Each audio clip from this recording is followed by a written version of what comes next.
La Moldova si allontana dall'Europa. In vista delle elezioni politiche di fine anno crescono i consensi per il partito filorusso. L'Europa non dimentica l'omicidio del reporter Kuciak e chiede alla Slovacchia indagini approfondite e più attenzione per i cronisti. Storie di corruzione e delle differenze di classe in Bulgaria. È arrivato nelle sale italiane Slava, film di 2 giovani autori emergenti. Una mostra allestita a Trento ripercorre l'ultimo anno della Grande Guerra con lo sguardo di chi l'ha vissuta nelle trincee. In Croazia è giornalista e scrittore di successo. Jurica Pavičić nelle sue opere non lesina critiche nei confronti del potere.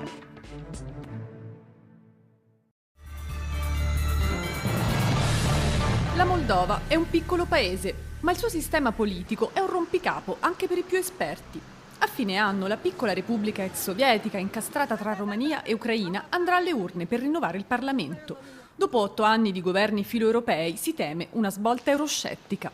Tra i favoriti c'è il Partito Socialista del presidente filorusso Dodon. L'economia è ferma, la corruzione cresce, la maggioranza dei deputati è in mano al Partito Democratico, ma i consensi per il governo sono crollati dopo il clamoroso furto 4 anni fa di $1 miliardo dalle banche pubbliche che ha fatto esplodere le proteste di piazza. Vladimir Plahotniuc, 51 di anni. A guidarlo è l'oligarca Vladimir Plahotniuc, ex membro del Partito Comunista Moldavo, l'uomo più ricco del paese, un impero mediatico tra giornali, radio e televisioni. Il suo partito ha vietato la trasmissione di alcuni programmi russi sulle reti moldave, eppure la holding di Plahotniuc distribuisce i canali televisivi di Mosca nel paese molto seguiti e ne incassa i dividendi. Abbiamo commesso degli errori, la gente è delusa, ammette il portavoce dei Dem moldavi nella nuovissima sede del partito a Chișinău, costata un patrimonio. Non abbiamo vietato tutte le televisioni russe, solo alcuni programmi di propaganda. Abbiamo visto il caso di Russia Today in Europa e nelle elezioni in Francia e in Germania. La propaganda russa è molto aggressiva. La probabilità che Chișinău entri nell'Unione Europea a breve è molto remota, ma il paese dipende dagli aiuti occidentali. Un anno fa Bruxelles e il Fondo Monetario Internazionale li hanno congelati per le mancate riforme, contro la corruzione e la nuova legge elettorale che aumenterebbe l'influenza del business sulla politica. L'indice dell'Economist ha declassato la Moldova da democrazia imperfetta a regime ibrido.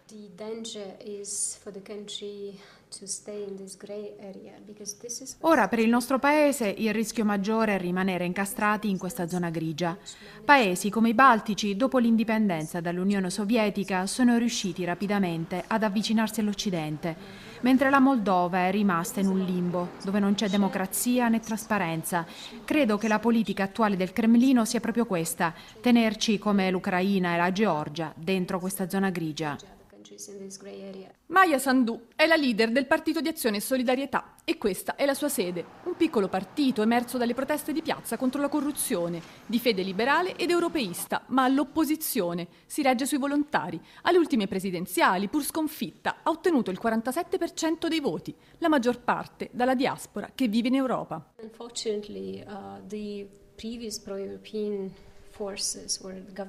Purtroppo i governi passati, pur definendosi europeisti, non hanno condotto una vera politica basata sui valori europei. La gente ha visto che sono corrotti quanto i russi, non c'è differenza. E ora molti potranno dire è colpa della democrazia, serve un uomo forte come Putin. Fino a 4 anni fa la Moldova era vista come un paese modello per l'integrazione europea. Ha firmato l'accordo di associazione con Bruxelles, ha avuto il regime visa-free. Ma dopo il furto del secolo la società ha reagito con rabbia. What is happening in Moldova, in fact, was the concentration of power in the hands of the wealthiest. Quel che è successo negli ultimi anni è la concentrazione del potere nelle mani dei più ricchi, l'emergere di gruppi oligarchici legati soprattutto al Partito Democratico. E dopo le ultime elezioni 1/3 dei membri del Parlamento, come per magia, è passato dalla loro parte. Per questo la Moldova è così povera. Gli oligarchi hanno estorto soldi dal bilancio pubblico. Il conflitto congelato con la regione separatista della Transnistria va avanti dal 1992. Il 40% dell'economia rimane nei territori occupati dalla Russia. Gli elettori sono delusi, hanno ascoltato tante belle parole sull'integrazione europea, ma non hanno visto nessun risultato o miglioramento.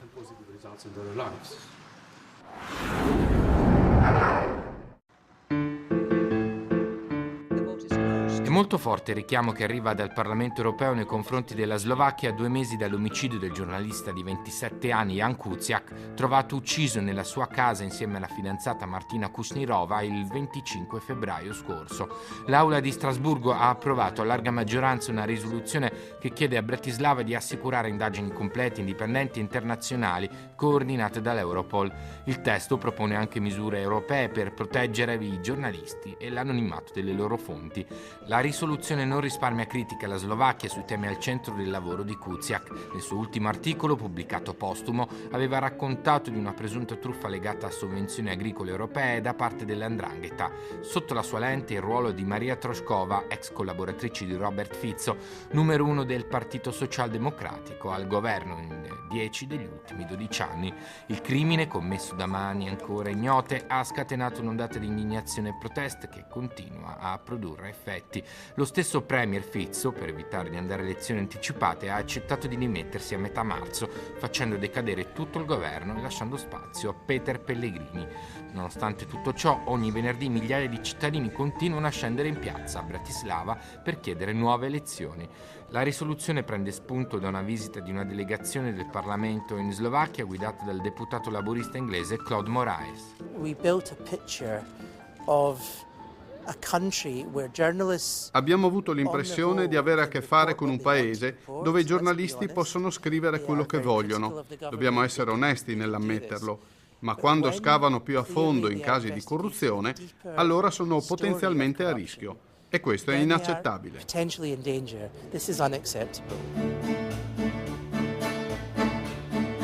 Kuciak aveva ricevuto minacce in un'altra occasione, ma dopo soli 44 giorni dalla sua denuncia la magistratura aveva archiviato il caso. Anzi, forse c'è di più. Secondo lo CCRP, un progetto di giornalismo contro corruzione e crimine organizzato, è possibile che informazioni personali di Jan Kuciak siano state rivelate a seguito delle varie richieste da lui presentate alle autorità statali sulla base della legge sulla libertà di informazione. La relazione finale della visita della delegazione riporta inoltre la preoccupazione delle ONG su possibili conflitti di interesse di dirigenti di polizia e procuratori in alcuni casi soggetti a nomine di tipo politico. L'eurodeputato del partito di opposizione slovacco Gente Comune Branislav Škripek sostiene di non fidarsi della polizia del suo paese e chiede nuove elezioni. I cannot express my trust towards our Non posso esprimere fiducia nella polizia perché fino ad ora non c'è stata una sola inchiesta in cui i responsabili di crimini siano stati portati alla giustizia. Eppure ci sono più casi di utilizzo illegale di fondi pubblici finiti in mani di privati.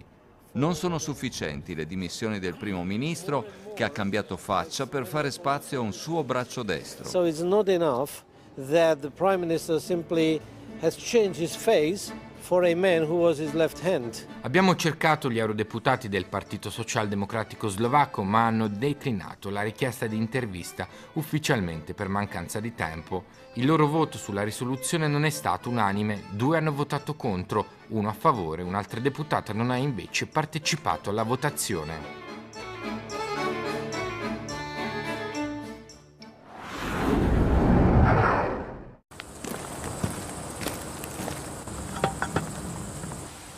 Un uomo cammina lungo i binari della ferrovia. È Zanko Petrov, un operaio addetto alla manutenzione delle linee. Povero, da mesi non riceve lo stipendio e il paese in cui vive, la Bulgaria, ha fama di essere il più corrotto di tutta l'Unione Europea.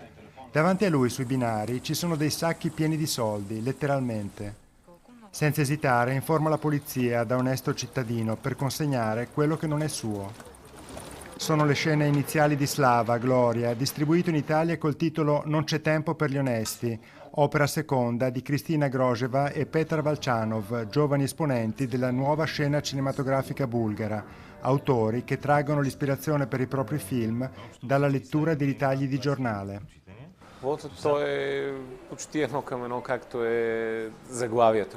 La trama del film segue fedelmente il titolo di giornale che ci ha ispirato. Il Ministero dei Trasporti premia con un orologio fasullo il capo stazione che ha restituito milioni alla polizia.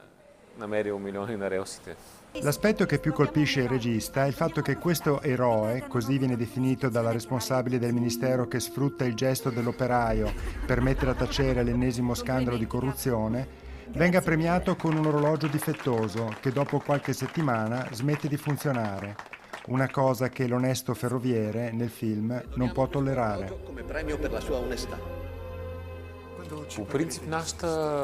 All'inizio non volevamo raccontare una storia di corruzione, ma poiché viviamo in una società in cui la corruzione è talmente presente, è entrata a far parte anche della nostra storia.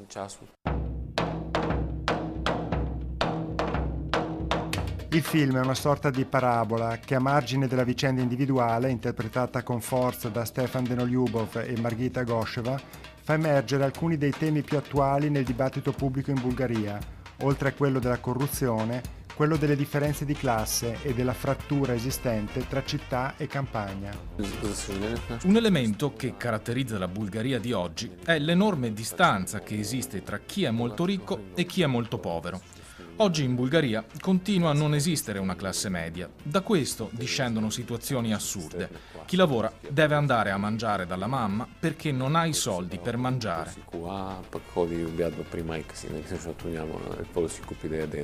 Dietro l'ironia dello sguardo c'è la descrizione disincantata di una società sotto anestesia, nella quale la difficile e prolungata crisi ha prodotto anche un cambiamento collettivo di prospettiva.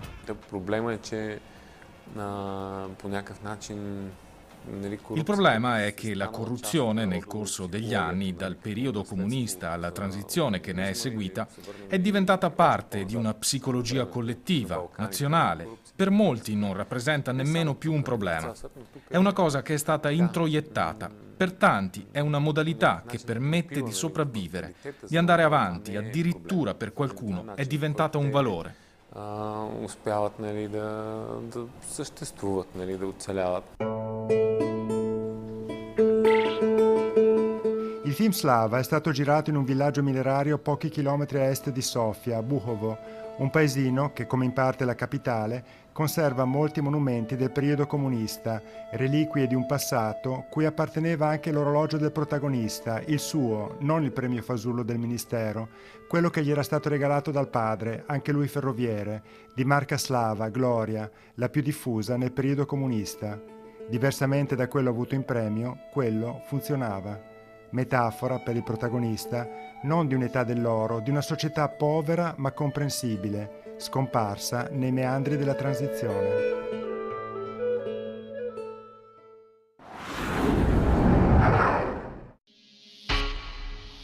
Dentro una galleria dismessa e trasformata da 10 anni in spazio espositivo, il racconto di come Trento e Trieste divennero italiane. A 100 anni di distanza, il Museo Storico Trentino ripercorre l'ultimo anno della Prima Guerra Mondiale, con lo sguardo di chi la visse sulla propria pelle. Tutto comincia qui dentro. Sì, come vedete siamo in uno spazio angusto, uno spazio ristretto che dovrebbe dare l'idea di come doveva essere vivere in una trincea della Prima Guerra Mondiale. Vivere quell'esperienza è quella che doveva essere in pratica l'officina della guerra, quindi una fabbrica il cui risultato era la morte. Sull'Isonzo ben 11 battaglie prima della sconfitta di Caporetto nel 17. A che cosa portano? Non hanno successo per gli italiani, sono condotte su una faccia ristretta di territorio ma non riescono a sfondare il fronte. Per dare un'idea sono 200.000 i morti e dispersi italiani solo su questo pezzo di fronte, nel basso Isonzo. Qui invece si sale, che cos'è questa simulazione?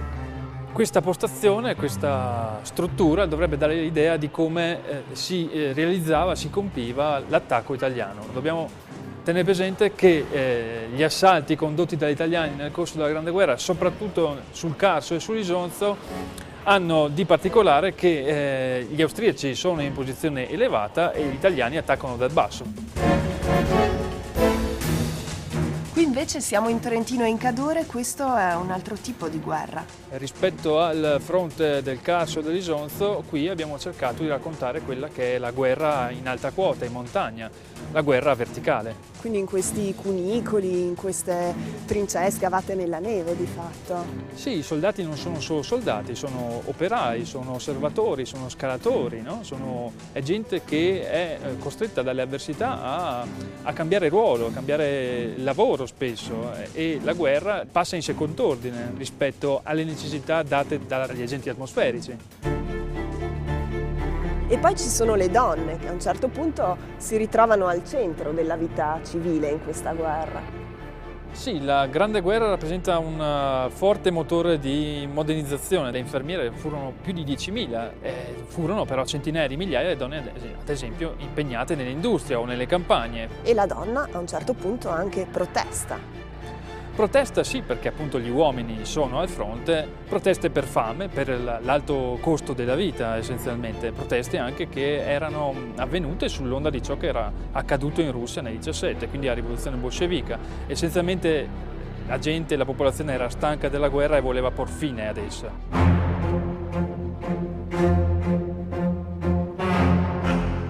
Le truppe alla fine della guerra entrano quindi a Trento, a Trieste, vengono accolte da una folla festante. Perché? Sono accolte da una popolazione che chiaramente festeggia la fine del conflitto soprattutto. Gli italiani sono visti come coloro che portano appunto il cibo.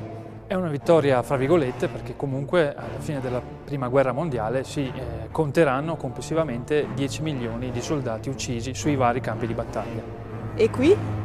Questa rappresenta la chiusura della mostra. Abbiamo pensato di rappresentarla con un film del 1938 di un regista francese dal titolo J'accuse, caduti della Grande Guerra che ritornano a vivere. Un monito alla società e ai paesi e alle nazioni dell'epoca per evitare una nuova guerra. Nel 1938 siamo a un anno di distanza dallo scoppio della Seconda Guerra Mondiale.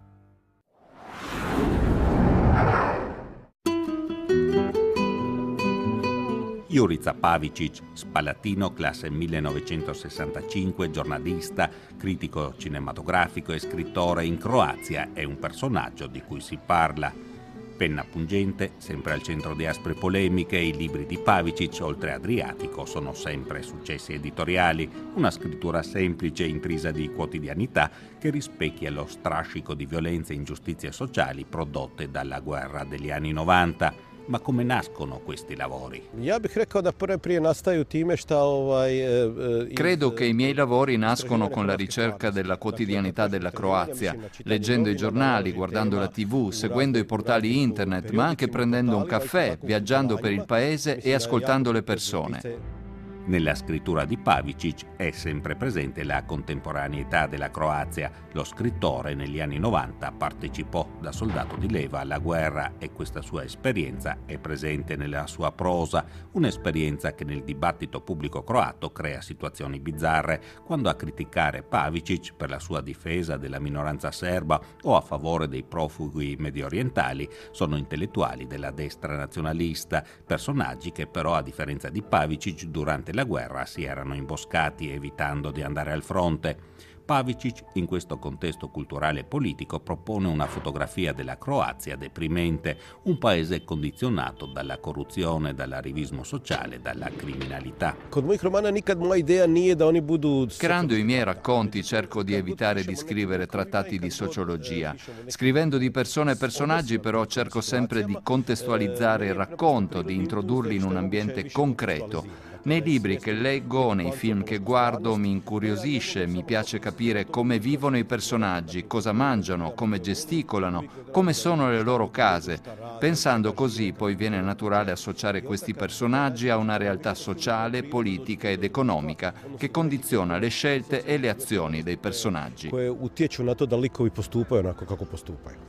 Il poliziesco Pattuglia in strada ha dato vita ad uno sceneggiato che ha avuto molto successo sulla TV pubblica croata. Pavičić, che è un seguitissimo critico cinematografico, spesso partecipa alla trasformazione dei suoi soggetti in copioni per film. Na neki način neizbježno ja moram kao scenarist početi raditi stvari koje inače... Come autore di sceneggiature devo per forza perseguire stili e metodi che difendo da critico. Nella prassi però percepisco il mio lavoro di sceneggiatore come un'occasione per cambiare, per migliorare o cancellare il tema originale dei miei libri. Mi piace cambiare i miei libri, creare qualche cosa di altro. Nello sceneggiato La pattuglia in strada, da un racconto originale di 22 pagine, abbiamo creato 5 ore di serie televisiva. Quando scrivo per il cinema o per la TV, creo nei fatti dei soggetti assolutamente nuovi. I libri di Pavičić sono molto letti nei paesi della ex Jugoslavia ed hanno ottenuto una buona fortuna nello spazio culturale tedesco. In Italia sono usciti la raccolta di storie brevi Il collezionista di serpenti e il romanzo Cappuccetto Rosso.